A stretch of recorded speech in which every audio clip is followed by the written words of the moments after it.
welcome to This Week in Week Entertainment. I'm your host, Franklin. Welcome to This Week in Week Entertainment. I'm your host, Franklin Nash. Welcome to This Week in Week Entertainment. I'm your host, Franklin. To This Week in Week Entertainment. I'm your host, Franklin. Welcome to This Week in Week Entertainment.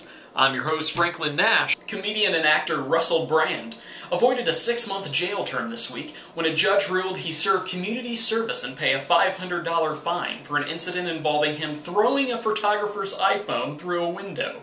When the photographer was asked to describe the incident, he said it felt surreal.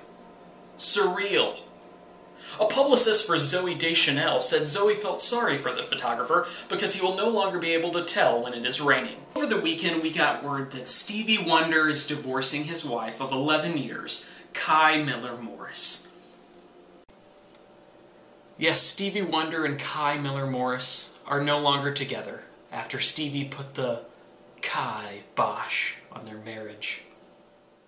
No one saw this coming. No one. Especially Stevie. This was shocking because to Stevie, she looked exactly the same as she did on her wedding day. Stevie cites irreconcilable differences and says she just couldn't see things his way. The world stopped turning this week when we found out that pop sensation Miley Cyrus cut her hair.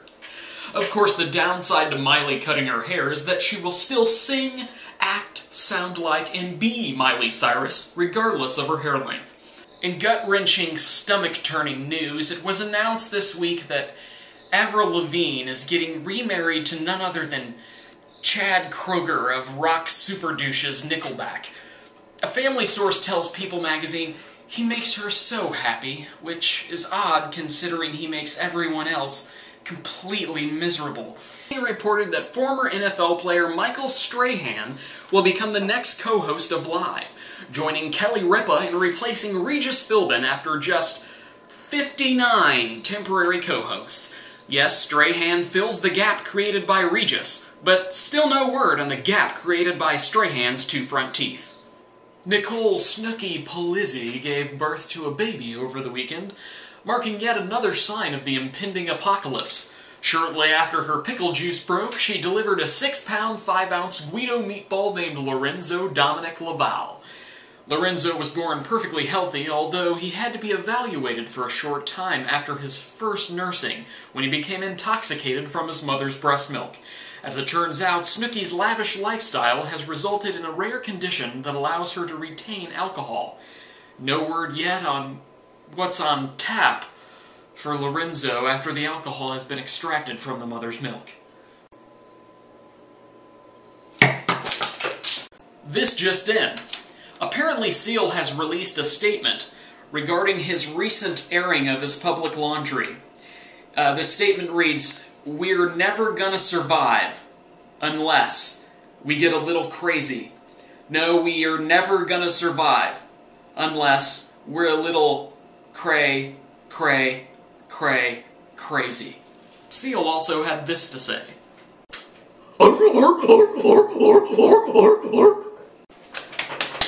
And if you can't beat 'em income news, singer Chris Brown revealed a new neck tattoo that closely resembles the likeness of his former flame and fellow chart topper Rihanna. Chris Brown insists, however, that this is not Rihanna, and if you beg to differ, he'll bruise you so bad that you'll end up closely resembling his new neck tattoo. Singer Shakira announced this week that she is pregnant with her first child. When she was asked how the public will be able to believe that she is really pregnant, the artist had this to say. "I'm on tonight. You know, my hips don't lie, and I'm starting to feel it's right. All the attraction, the tension, don't you see, baby? I'm on tonight. My hips don't lie." In other news, over the weekend, while performing in Arizona, Justin Bieber threw up several times on stage while performing to a large, sold-out crowd. As it turns out, his earpiece started working mid-song and he was finally able to hear himself sing. Just 1 week after Justin Bieber threw up live on stage in Arizona, Lady Gaga succeeded at one-upping the young star by up-chucking several times on stage at a concert in Barcelona, Spain over the weekend. Apparently halfway through her performance, her earpiece came on, And she started hearing Justin Bieber music shortly before her heave-ho. The performer didn't skip a beat, though, as she used the piles of puke to quickly fashion a trendy dress for her next song. Beyoncé confirmed this week that she will be headlining the Super Bowl halftime show, also confirming that no matter who wins the Super Bowl, we all lose. Longtime Spotlight sweethearts Justin Timberlake and Jessica Biel got married last Friday in a super-secret ceremony in Italy. Can you believe it? I sure can. After dating off and on for 5 years and 7 heavens, the couple seemed in sync. It was obvious that in time we would have total recall of just how close these two lovebirds really were. Congratulations, Jessica Lake. Congratulations, Justica. Congratulations, Timberbeal. Congratulations, Jessica Lake Timberbeal. In music news, R&B superstar Rihanna's new album, Unapologetic, will feature a track collaboration with none other than Chris Brown. Producers tell fans not to worry, though, because this song has a good beat to it. In superficial sports news, WNBA legend Shaniqua Holtzclaw has been arrested for allegedly chasing down her ex-girlfriend's car, smashing it with a baseball bat, and firing a gun inside the window.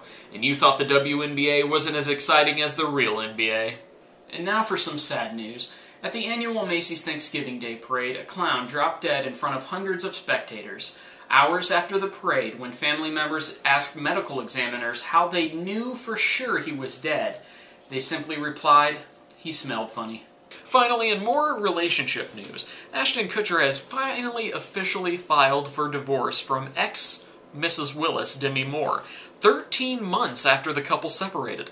Sources familiar with the situation say Ashton waited so long because he wanted to give Demi the chance to file first.